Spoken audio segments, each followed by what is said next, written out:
You've had some week. Upon receiving the Congressional Gold Medal on Wednesday, you said, "This is one of the most moving days of my life." Why was it so? Because I was meeting all these people who had been so supportive for so many years, and I'd never had a chance to thank them before personally, all together. In your remarks, you said in Washington, Burma has certainly started out on the process of democratization, but how far will it go? How sustainable is it? How genuine is it? How do you at this moment answer those questions yourself? Well, that's very much up to us. We've got to be determined to take it through. And when I say we, I mean, first of all, the people of Burma, and of course, the institutions of democracy, that is to say, the executive, the legislature, and the more or less as yet non-existent judiciary. So it's a birth. It's a birth. A beginning. And you don't know how the baby will turn out. I think we know how we want it to turn out, and that's the first thing. We want it to turn out to be healthy and independent, and we're working towards it. As you know, I'm a member of the legislature, so I can speak more for the legislature than for any of the other branches. And I have been pleasantly surprised by how it is developing. How important was your meeting with President Obama this week?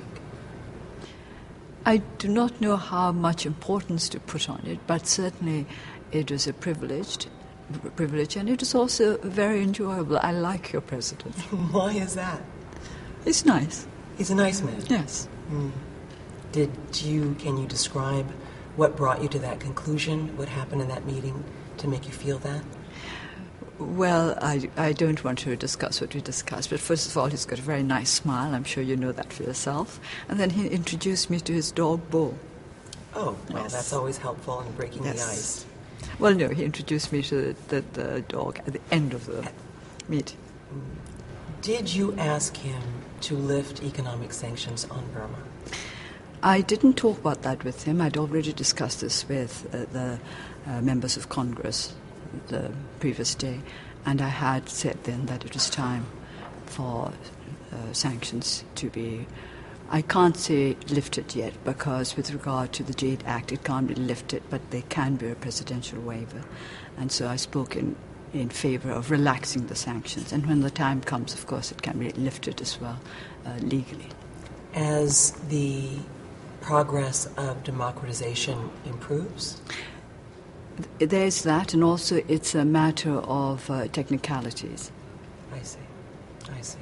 But you would like to see these economic sanctions lifted? Yes, because I think that we must now learn to stand on our own feet and not depend on the sanctions to push us towards democracy.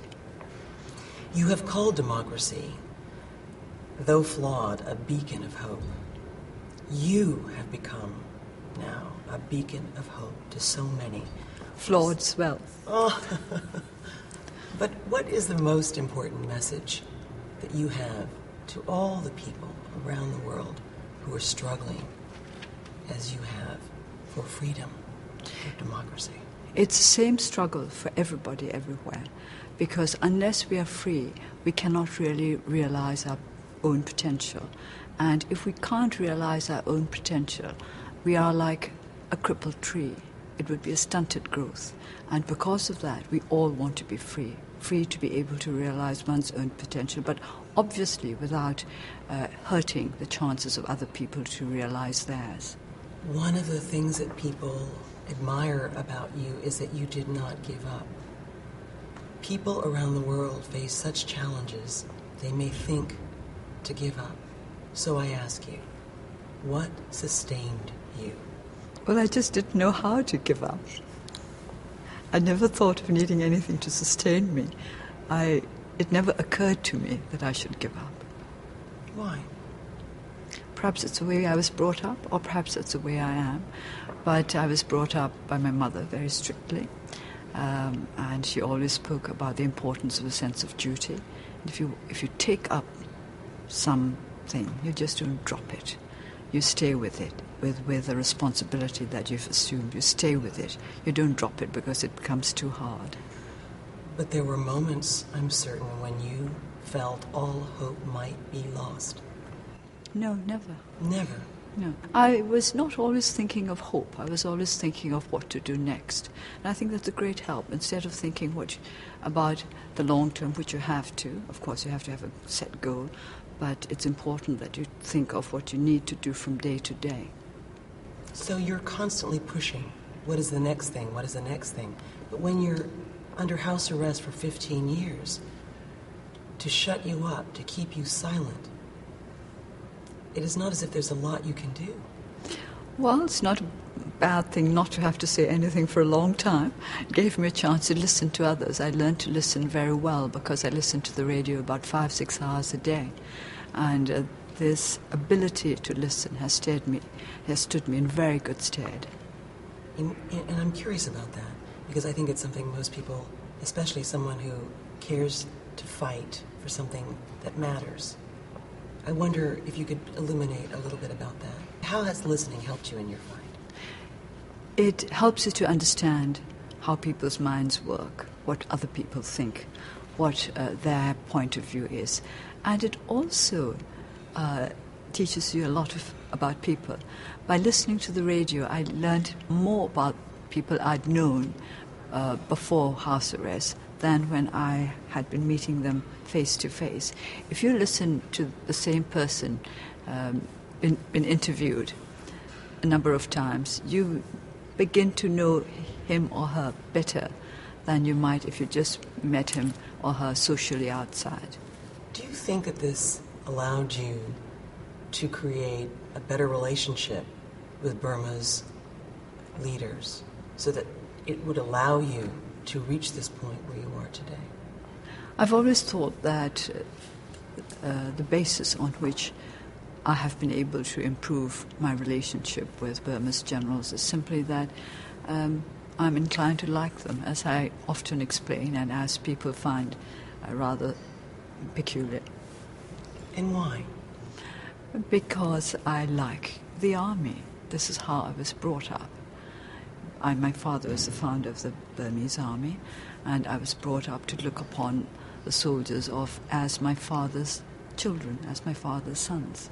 So in liking their humanity, what they've chosen in their lives to do, you're saying that this is what created the connection that allowed you to be where you are today, a member of parliament? I think you can never get rid of of the influences of your childhood. And basically, a liking for the army had been rooted in me very, very early on. This is what I mean. So it allowed you to communicate? I hope so. And connect. Yes. When you were shut away over these 15 years to be silenced, did you worry you would never be heard from again? No, I never thought in such terms. As I said to you, I had a goal, which was democracy for Burma, a peaceful, prosperous, free Burma. But I thought more in terms of what I had to do next than about when I was going to be free. Of course, I thought about that from time to time, but this was not in my hands, so I didn't spend too much time on that. I spent time on doing what I was able to do. It sounds like there's a degree of stubbornness involved. Well, people keep saying I'm stubborn. Perhaps I am.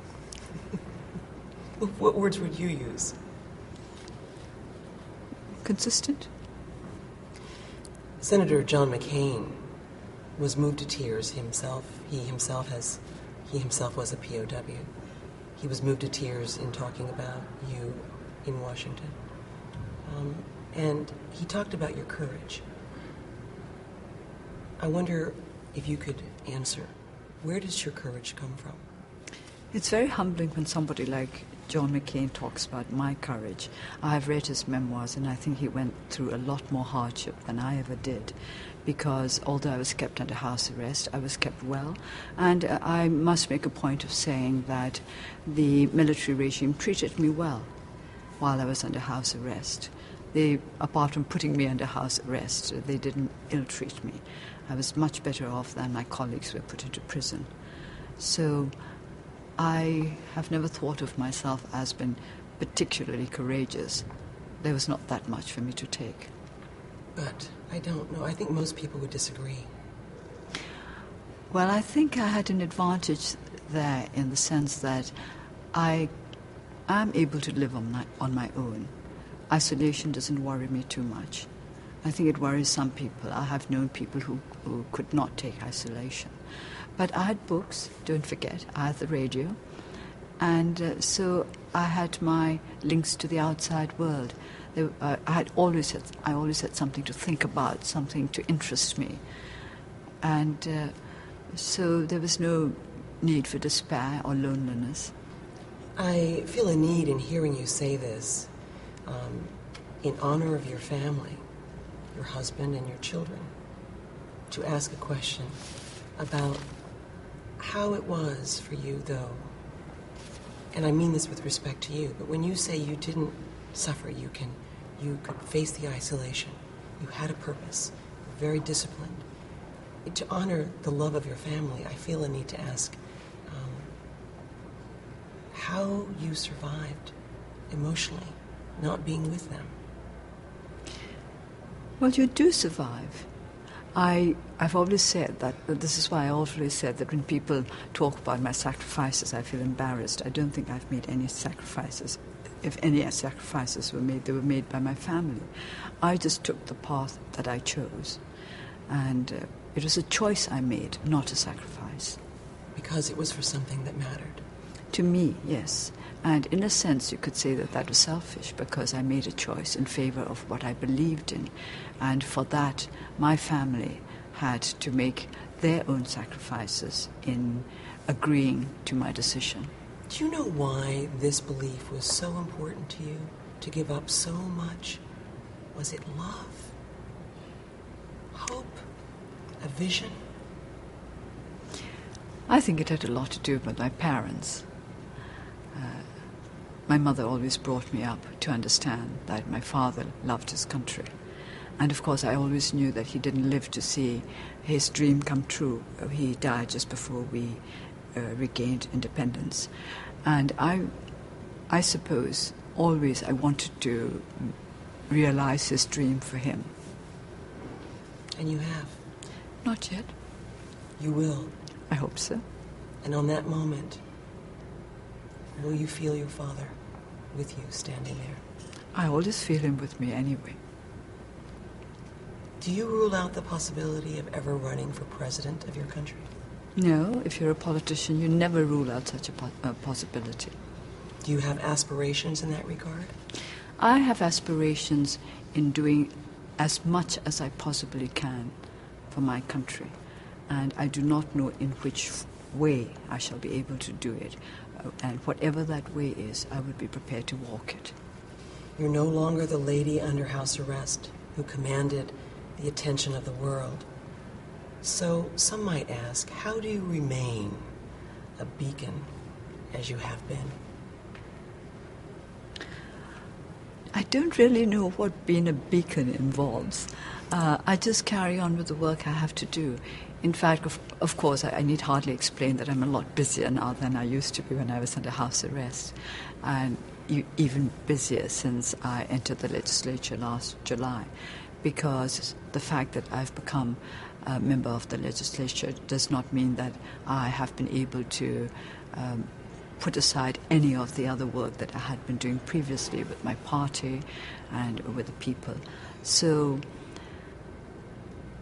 I suppose it's hard work that makes me what I am. Do you fear that your country could backslide into a dictatorship? I won't say I fear it. I won't use the word fear, but of course I'm aware of the possibility. You cannot say that it's impossible, but I won't call it a fear. I have said very often that we cannot say the process is irreversible. Theoretically speaking, no process is irreversible. I have to remind people that when Burma fell under a military regime in 1962, we were a democracy. We had a democratic government. So situations are reversible. What we have to hope is, well, not hope. I think hope is not enough. I always say that hope is not enough unless you work for it. So what we have to work towards is a situation where everybody will have more to lose by reversing the process than by going ahead with it. Thank you.